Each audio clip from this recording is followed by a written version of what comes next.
ప్రపంచ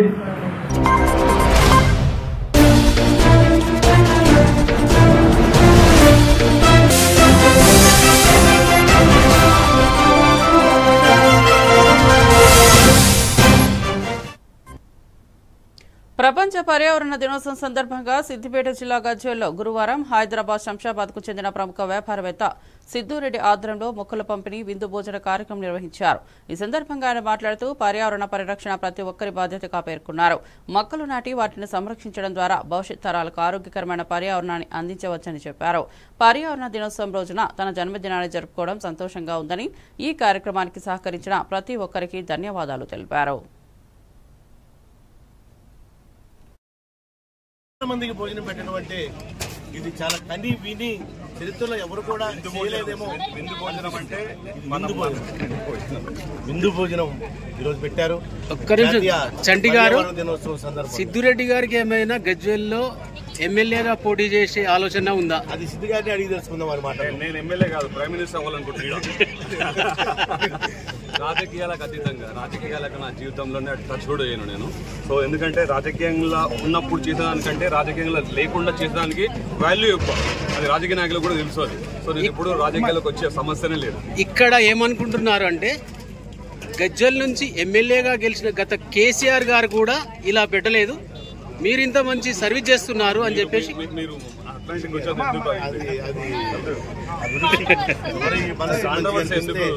వాళ్ళు చక్కగా పెడతారు. ఇప్పుడు నాకు విందు భోజనం పెట్టాలని ఉంది, అది మనస్ఫూర్తి పెట్టాలని ఉంది. ఒక రోజు పెట్టినప్పుడు వాళ్ళు నన్ను గుర్తుపట్టని వాళ్ళ దగ్గర పెట్టినప్పుడు, అంటే ఎవరో వచ్చి తెలియని వాళ్ళు పెట్టినప్పుడు తినే తృప్తి వేరుంటుంది. సో అట్లాంటి ఉద్దేశంతో నేను ఇక్కడికి వచ్చాను, అంతే తప్పితే నేను వేరేది ఉద్దేశం ఆయన చిన్నశంకరంపేట మండలం రుద్రారం గ్రామానికి చెందిన చాకలి యాదగిరి సూరారం ఫీడ్ కంపెనీ డీసీఎంలో పనిచేస్తూ హైదరాబాద్ పెద్ద అంబర్పేట వద్ద ఆగి ఉన్న లారీని ఢీకొని అక్కడికక్కడే మృతి చెందాడు. విషయం తెలుసుకున్న కుటుంబ సభ్యులు, గ్రామస్తులు పరిశ్రమల ఎదుట ఆందోళన చేశారు. యాజమాన్యం స్పందించకపోవడంతో చేకుంట రహదారిపై రాస్తారోకో నిర్వహించారు. పోలీసులు సంఘటనా స్థలానికి చేరుకుని న్యాయం చేస్తామని హామీ ఇచ్చారు. మృతుడి భార్య మంజుల మాట్లాడుతూ ముగ్గురు చిన్నపిల్లలతో జీవనాధారం కోల్పోయామని న్యాయం చేయాలంటూ వేడుకున్నారు. పరిశ్రమ మేనేజర్ను పోలీస్ స్టేషన్కు పిలిపించి విచారణ చేపట్టారు.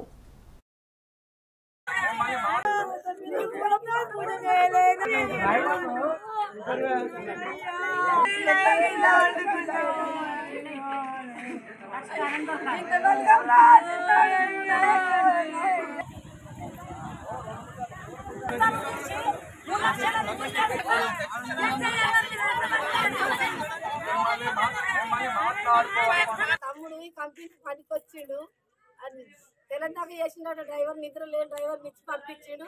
మా తమ్ముని పానం పోయింది. మాకేం పరిష్కారం చేస్తారో ఇక మీరే చెయ్యాలి. చిన్న చిన్న పిల్లలు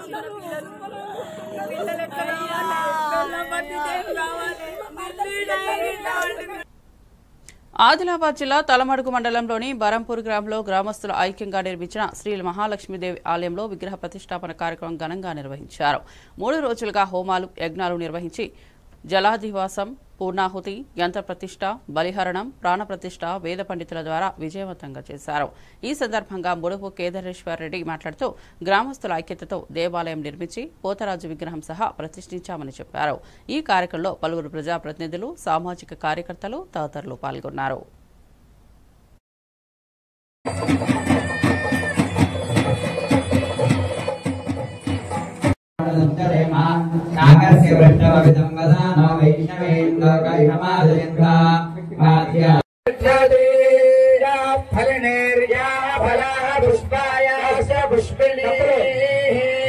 గత 3 రోజుల నుంచి మహాలక్ష్మి అమ్మవారి విగ్రహ ప్రతిష్టాపన బరంపూర్ గ్రామంలో అంగరంగ వైభవంగా అమ్మవారిని పగలకుండా ఉండాలి. ఎవరు కూడా గర్భాలయంలోకి వెళ్ళకండి. అందరికీ కూడా ఇక్కడ నుంచి అమ్మవారి యొక్క ప్రసాదం అందజేస్తారు. ఎవరు కూడా పసుపు చల్లకుండా ఉండాలి.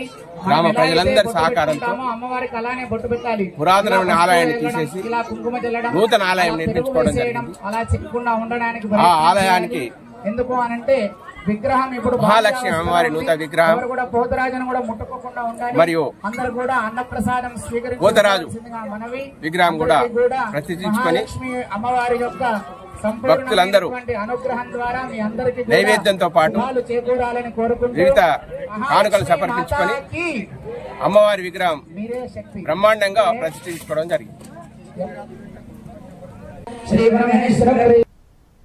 ఎమ్మిగనూరు మున్సిపల్ ఇంజనీరింగ్ కార్మికులు చేపట్టిన నిరవధిక సమ్మె 30 రోజుకు చేరుకుంది. తమ సమస్యలు పరిష్కరించే వరకు సమ్మె నుంచి వెనక్కు తగ్గేది లేదని వారు స్పష్టం చేశారు. సమాన పనికి సమాన వేతనం ఇవ్వాలని, వేతనాలు పెంచాలని, ఉద్యోగ భద్రత కల్పించాలని వారు డిమాండ్ చేస్తున్నారు. అలాగే సంక్షేమ పథకాల అమలుపై అధికారులు చర్యలు తీసుకోవాలని కోరారు. మున్సిపల్ కార్యాలయం ఎదుట నిరసన తెలియజేస్తూ తమ న్యాయమైన హక్కులను సాధించే వరకు పోరాటం కొనసాగుతుందని కార్మికులు స్పష్టం చేశారు. ప్రభుత్వానికి విజ్ఞప్తి చేస్తూ వెంటనే స్పందించాలని కోరారు. ఈరోజు మా సమ్మె 30 రోజులకు చేరుకుంది. ఈ సమ్మె ఎందుకంటే మేము చాలా నష్టపోతున్నాము. మిగతా వాళ్ళకంటే మాకు అన్యాయం జరుగుతుంది. ఈ సమస్యను మేము గవర్నమెంట్కి, ప్రభుత్వానికి, ప్రభుత్వ అధికారులకు దఫాలుగా మేము విన్నయించుకుంటూ వస్తున్నాము. మా చర్చలు పిలుస్తామని చెప్పి పోస్ట్పోన్ చేసుకుంటూ వస్తున్నారు. అయితే మొన్న 2వ తారీఖు నుంచి పోస్ట్పోన్ మన చర్చలను విఫలం చేశారు. మంత్రి నారాయణ గారు పిలిచి మాకు ఎటువంటి హామీ ఇవ్వకుండా ఆయన సగంలోనే లేచి వెళ్ళిపోవడం జరిగింది. అయితే ఇప్పటి నుంచి 2వ తారీఖు అర్ధరాత్రి నుంచి మేము పూర్తి స్థాయిలో ఆబ్సెంట్లు వేసుకుని సమ్మెలకు రావడం జరిగింది. ఇప్పుడు ఈ ప్రభుత్వం ఇప్పటికైనా మమ్మల్ని గుర్తించి చర్చలకు పిలిచి మమ్మల్ని సానుకూలంగా స్పందించి మమ్మల్ని విధులు చేసుకునే విధంగా మమ్మల్ని సహకరిస్తారని చెప్పి కోరుకుంటున్నాను. ఒకవేళ అలా చేయనిచ్చో ఇంకా మిగతా సంఘాలను కూడా మేము జేఏసీగా ఏర్పడి ఇంకా ఈ ఉద్యమాన్ని ఇంకా తీవ్రతం చేస్తామని చెప్పి ఈ మీడియా ముఖంగా అందరికీ తెలియజేసుకుంటున్నాను. నా పేరు విజయ్ కుమార్, ఎమ్మిగనూరు మున్సిపాలిటీ.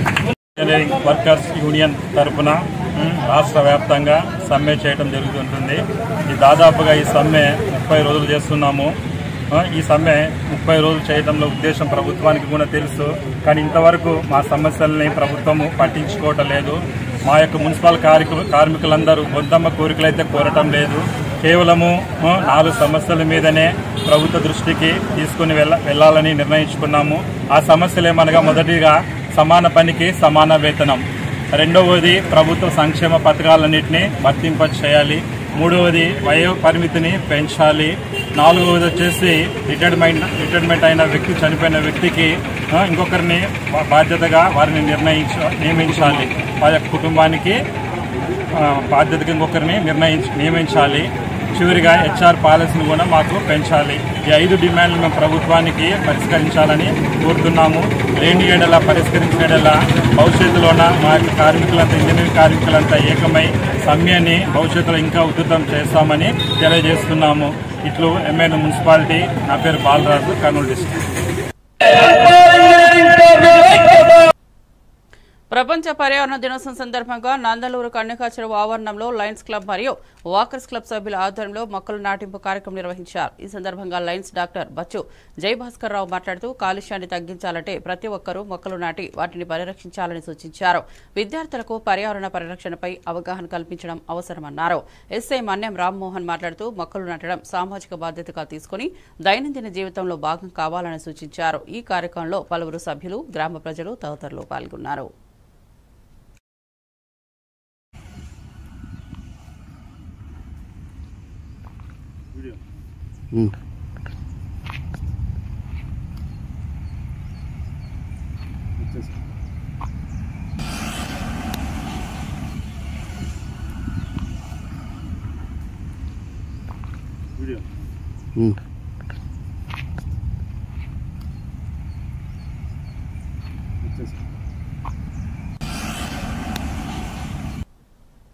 ప్రముఖ నేత మాగంటి గోపీనాథ్ ప్రస్తుతం ఆసుపత్రిలో ఐసీయూలో చికిత్స పొందుతున్నారు. ఆయన ఆరోగ్య పరిస్థితిని సీనియర్ డాక్టర్లు నిరంతరం పర్యవేక్షిస్తున్నారు.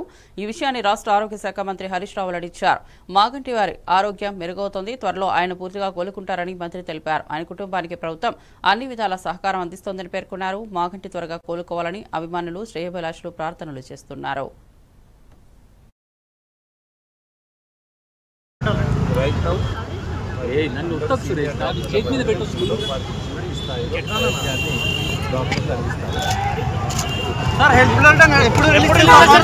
హాస్పిటల్ వాళ్ళు లోపల హరీష్ రావు గారు ఉన్నారు, తర్వాత మాజీ మంత్రి వర్యులు ప్రశాంత్ రెడ్డి గారు, హరీష్ రావు గారు ఉన్నారు. వాళ్ళ కుటుంబ సభ్యులతో మాట్లాడి డాక్టర్స్ తో మేము కూడా మాట్లాడాము. వివేకానంద్ గారు మేము డాక్టర్స్ తో మాట్లాడాము. అన్ని డిపార్ట్మెంట్ సంబంధించిన నెఫ్రాలజీ, కార్డియాలజీ, మిగతా న్యూరాలజీ అందరూ కూడా, తర్వాత ఇంటెన్సివ్ కేర్ యూనిట్ లో ఉన్న ఎమర్జెన్సీ కేర్ యూనిట్ లో డాక్టర్స్ అందరూ కూడా వచ్చి బ్రీఫ్ చేసినారు. నెక్స్ట్ 48 hours మేము చాలా ఇష్టంగా వారిని అబ్జర్వ్ చేస్తాము, అన్ని రకాల ట్రీట్మెంట్స్ ఇస్తామని చెప్పినారు. దానికి సంబంధించిన బులెటిన్ కూడా ఇప్పించే విధంగా లోపల హరీష్ రావు గారు మాట్లాడుతూ ఉన్నారు. Hospital also might give a official bulletins. Kuppam మండలం చెక్కునత్తం పంచాయతీ రైతు సేవా కేంద్రంలో సబ్సిడీ వేరుశనగ విత్తనాల పంపిణీ కార్యక్రమంలో పాల్గొన్న మాజీ market committee chairman Satyendrashekhar, cluster incharge Mahendrababu, రాష్ట్ర తెలుగు యువత కార్యనిర్వాహక కార్యదర్శి చెక్కునత్తం అని చేతుల మీదుగా రైతులకు ఇవ్వడం జరిగింది. ఈ కార్యక్రమంలో మండల రైతు అధ్యక్షులు రాజా, పంచాయతీ రైతు అధ్యక్షులు రమేష్, సీనియర్ నాయకులు తిమ్మప్ప, పార్టీ అధ్యక్షులు బీరప్ప, మునరత్నం, బూత్ ఇన్ఛార్జీలు రామప్ప, బాలు, వెంకటాచలం, మాధేష్, ఎంపీపీ పాఠశాల chairman Chandrababu, agriculture assistant Jayasudha తదితరులు పాల్గొన్నారు. అనేక రకాలైనటువంటి సబ్సిడీల్లో ద్వారా రైతులను ఆదుకునే విధంగా ఈరోజు ప్రభుత్వం ముందడుగు వేస్తోంది. అందులో భాగంగానే ఈ వేరుశెనగ విత్తనాలు కూడాను దాదాపు 1000 చిల్లర వరకు సబ్సిడీ ఇచ్చి రైతులకు అందిస్తున్నారు. అది నాణ్యమైనటువంటి విత్తనాలు సప్లై చేయడం అనేది చాలా గమనించదగిన విషయం. కాబట్టి రైతులు ఈ యొక్క అవకాశాన్ని సద్వినియోగం చేసుకుని ప్రతి రైతు కూడాను ఒక్క సెంటు భూమి కూడా వృధా చేయకుండా ప్రతి సెంటు భూమి కూడా వ్యవసాయంలోకి తీసుకురావాలనే చంద్రబాబు నాయుడు యొక్క ఆలోచన విధానానికి మన రైతులందరూ కూడా ముందుకు రావాలి. రైతులు అన్నదాతే వెన్నుముక్క అనేది అందరూ చెప్పే విషయం.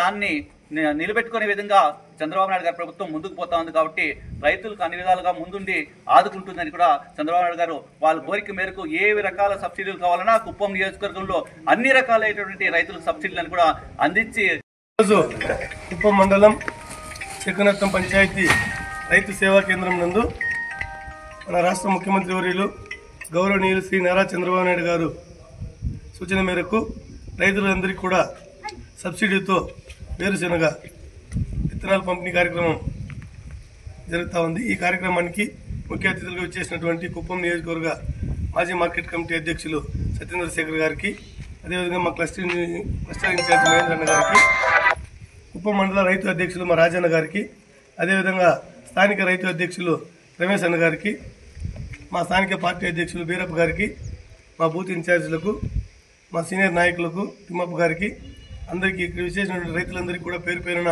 నమస్కారాలు తెలియజేసుకుంటూ, మన కోసం రాష్ట్ర ప్రభుత్వం మన కుప్పం ముద్దుబిడ్డ అయినటువంటి మాణిశ్రీ నారా చంద్రబాబు నాయుడు గారు 1116 రూపాయల సబ్సిడీతో 1674 రూపాయలు రైతులు డబ్బులు కడితే చాలు 30 కేజీలు బరువున్నటువంటి జోగులాంబ గద్వాల జిల్లా రాజోలి మండలం పెద్ద ధన్వాడ గ్రామ సమీపంలో నిర్మాణంలో ఉన్న గాయత్రి ఇథనాల్ ఫ్యాక్టరీకి వ్యతిరేకంగా 12 గ్రామాల ప్రజలు ఆందోళనకు దిగారు.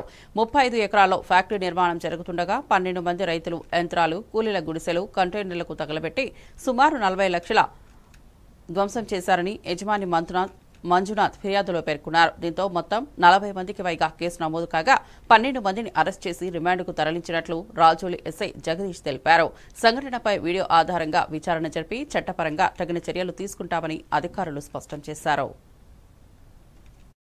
పనిచేసే వర్కర్స్ మీద కూడా దాడి చేయడం, పెద్దదన్వాడ గ్రామంలో ఇథనాల్ ఫ్యాక్టరీకి వ్యతిరేకంగా పెద్దదన్వాడ గ్రామస్తులు, అదేవిధంగా చిన్నదన్వాడకు సంబంధించిన గ్రామస్తులు అందరూ కూడా వాళ్ళు సహనం కోల్పోయి క్యాంపు పైకి దాడి చేసి పెట్రోల్తోనూ అదేవిధంగా కర్రలు తీసుకొని, కారం పొడులు తీసుకొని వచ్చి దాన్ని డ్యామేజ్ చేయడం జరిగింది. అదేవిధంగా కొంతమందిని అక్కడ పనిచేసే వర్కర్స్ మీద కూడా దాడి చేయడం జరిగింది. అందులో కంట్రోల్ చేసే భాగంలో పోలీసుల మీద కూడా రాళ్ళు రువ్వారు, కొంతమంది కట్టాలతో కూడా కొట్టడం జరిగింది. దానిపైన రాజోలి పోలీస్ స్టేషన్లో కేసు నమోదైంది. అందులో భాగంగా 12 మందిని మేము రిమాండ్గా తరలించడం జరిగింది ఈరోజు. ఇంకా చాలామంది ఉన్నారు, వీడియోగ్రఫీ కూడా ఉంది. వీడియోస్ అన్నీ పరిశీలించిన తర్వాత దాంట్లో ఎవరెవరైతే ఇన్వాల్వ్ అయ్యారో వాళ్ళందరినీ కూడా చట్ట ప్రకారంగా ఏం చేయాలనేది ఆఫీసర్ల నోటీసులో పెట్టేసి కూడా మేము చేస్తాము. ఎవరు కూడా చట్టాన్ని చేతిలోకి తీసుకోవద్దని చెప్పేసి ప్రజలకు మేము సూచిస్తున్నామండి. 5 మెంబర్స్కి కూడా నోటీసులు ఇవ్వడం జరిగింది. గ్రావిటీ తక్కువ ఉన్న వాళ్ళ మీద, అదేవిధంగా దాంట్లో తీవ్రత కలిగినటువంటి వాళ్ళందరినీ కూడా రిమాండ్ చేయడం జరిగింది. చాలామంది పరారీలో ఉన్నారు. అందరినీ వెరిఫై చేసిన తర్వాత, వీడియోస్ అన్ని పరిశీలించిన తర్వాత మెదక్ జిల్లా రామాయంపేట మండలం కాట్యాల గ్రామంలో శుక్రవారం ప్రొఫెసర్ జయశంకర్ బడిబాట కార్యక్రమాన్ని ప్రారంభించారు. ప్రభుత్వ ఆదేశాల మేరకు తొలి రోజు గ్రామ పంచాయతీ కార్యాలయం వద్ద గ్రామ సభ నిర్వహించి ప్రజలకు ప్రభుత్వ పాఠశాలల సేవలపై అవగాహన కల్పించారు. నాణ్యమైన విద్య, ఉచిత భోజనం, పుస్తకాలు, యూనిఫామ్లు అందిస్తున్నామని తెలిపారు. ప్రభుత్వ పాఠశాలల్లో మెరుగైన సౌకర్యాలు ఉన్నందున తల్లిదండ్రులు తమ పిల్లలను ప్రభుత్వ పాఠశాలలో చేర్పించాలని పిలుపునిచ్చారు. కార్యక్రమంలో పంచాయతీ కార్యదర్శి ధనలక్ష్మి, ప్రధాన ఉపాధ్యాయులు బాలయ్య, ఉపాధ్యాయులు గణేష్, శ్రీనివాస్, ఉమామహేశ్వర్, శంకర్, శ్యామ్ మహేందర్, గోపాల్ తదితరులు పాల్గొన్నారు. నిర్వహించుకుంటున్నటువంటి గ్రామ సభా కార్యక్రమంలో ముఖ్య ఉద్దేశం ఏంటంటే, ప్రభుత్వము బాగా ప్రతిష్టాత్మకంగా తీసుకున్నటువంటి కార్యక్రమం బడిబాట కార్యక్రమం. ఈ బడిబాట కార్యక్రమంలో ప్రతి ఒక్కరూ, అంటే ఏఏపీసీ మెంబర్స్ కావచ్చు, కమిటీ చైర్మన్లు కావచ్చు, గ్రామ పెద్దలు కావచ్చు, ఉపాధ్యాయులు కావచ్చు, గ్రామ పంచాయతీ సంబంధించినటువంటి మొత్తం సిబ్బంది కావచ్చు, వీళ్ళందరూ కూడా బడిబాట కార్యక్రమంలో అంగన్వాడీ టీచర్సే కావచ్చు, బడిబాట కార్యక్రమంలో పాల్గొని ప్రతి ఇంటింటికి డోర్ టు డోర్ క్యాంపెయినింగ్ చేస్తూ బడిఈడు పిల్లలందరినీ కూడా బడిలో చేర్పించాలనేటువంటి ఉద్దేశంలో ఇది ఏర్పాటు చేయడం జరిగింది. ముఖ్యంగా ప్రభుత్వ పాఠశాలలో మన కాట్యాల గ్రామంలో ఉన్నటువంటి ప్రభుత్వ పాఠశాలలో ఉన్నటువంటి ఉపాధ్యాయులందరూ కూడా వెల్ క్వాలిఫైడ్ అయినటువంటి ఉపాధ్యాయులు. మరియు గత సంవత్సరం రిజల్ట్స్ చూసినట్లయితే మన పాఠశాలలో 90% రిజల్ట్స్ కూడా రావడం జరిగింది ఎస్ఎస్సిలో. కాబట్టి ఇప్పుడు మన పాఠశాలలో ఒక ఆర్టిఫిషియల్ ఇంటెలిజెన్స్ ప్రోగ్రాంలో భాగంగా ఐఎఫ్పి ప్యానల్ ద్వారా కూడా మనకు ఈ విద్యాబోధన జరుగుతుంది. తర్వాత ఉచితంగా డ్రెస్సులు కావచ్చు, తర్వాత ఉచిత పాఠ్య పుస్తకాలు, తర్వాత నోటు పుస్తకాలు, అనేక సదుపాయాలను, ఉచిత ట్రాన్స్పోర్ట్ను, ఇవన్నీ కూడా ప్రభుత్వము మనకు కల్పిస్తుంది. కాబట్టి గ్రామంలో ఉన్నటువంటి ప్రైవేట్ పాఠశాలకు వెళ్తున్నటువంటి వాళ్ళ యొక్క విద్యార్థులు, వాళ్ళ యొక్క పిల్లలను కూడా గవర్నమెంట్ పాఠశాలలో చేర్పించాలనేటువంటి సదుద్దేశంతో ఈ 6వ తారీఖు నుండి బడిబాట కార్యక్రమం డోర్ టు డోర్ తిరగాలని చెప్పి ప్రభుత్వం ఆదేశించింది. మరియు ఉల్లాస్ ప్రోగ్రాంలో భాగంగా అంగన్వాడీ టీచర్స్ కూడా అన్ని ఆ సంకల్పంతో నిర్ణయించుకుంది. కాబట్టి మనందరం కూడా చేయుతనిస్తూ దించాలని మన ప్రభుత్వ యొక్క పథకాలన్నీ. రిజల్ట్ మనకు వచ్చింది, మంచి రిజల్టే వచ్చింది. మళ్ళీ మొత్తం ఇంగ్లీష్ మీడియం, అన్ని క్లాసెస్ కూడా English medium, English medium 6th to 10th class వరకు హై స్కూల్లో ఇంగ్లీష్ మీడియం బోధన జరుగుతున్నది. భారత్లో కరోనా వైరస్ వ్యాప్తి ఆందోళనకరంగా మారుతోంది. కొంతకాలంగా తగ్గుముఖం పట్టిన మహమ్మారి తిరిగి విజృంభిస్తుండటంతో ప్రజల్లో భయాందోళనలు వ్యక్తమవుతున్నాయి. దేశవ్యాప్తంగా క్రియాశీల కేసుల సంఖ్య 5,000 మార్కును దాటింది. కేంద్ర ఆరోగ్య కుటుంబ సంక్షేమ మంత్రిత్వ శాఖ ఉదయం 8 గంటలకు విడుదల చేసిన తాజా సమాచారం ప్రకారం పలు కీలక వివరాలు వెల్లడయ్యాయి. గడిచిన 24 గంటల వ్యవధిలో దేశవ్యాప్తంగా 498 కొత్త కరోనా కేసులు నమోదైనట్లు కేంద్ర ఆరోగ్య శాఖ తెలిపింది. 4 వ్యక్తులు ఈ వైరస్ కారణంగా ప్రాణాలు కోల్పోయారు. దీంతో దేశంలో ఇప్పటి వరకు కోవిడ్ కారణంగా మరణించిన వారి మొత్తం సంఖ్య 55కు చేరింది. ప్రస్తుతం దేశంలో క్రియాశీల కేసుల సంఖ్య 5,364గా ఉన్నట్లు అధికారులు ధృవీకరించారు. కొత్తగా నమోదైన మరణాల్లో 2 కేరళలో, పంజాబ్ మరియు కర్ణాటక రాష్ట్రాల్లో ఒక్కొక్కరు చొప్పున మరణించినట్లు ఆరోగ్య శాఖ నివేదిక పేర్కొంది. క్రియాశీల కేసుల విషయానికి వస్తే కేరళలో అత్యధికంగా 1,679 యాక్టివ్ కేసులు ఉన్నాయి. కేరళ తర్వాత గుజరాత్, పశ్చిమ బెంగాల్, ఢిల్లీ రాష్ట్రాలు అధిక సంఖ్యలో యాక్టివ్ కేసులతో తర్వాత స్థానాల్లో ఉన్నాయని అధికారులు వెల్లడించారు.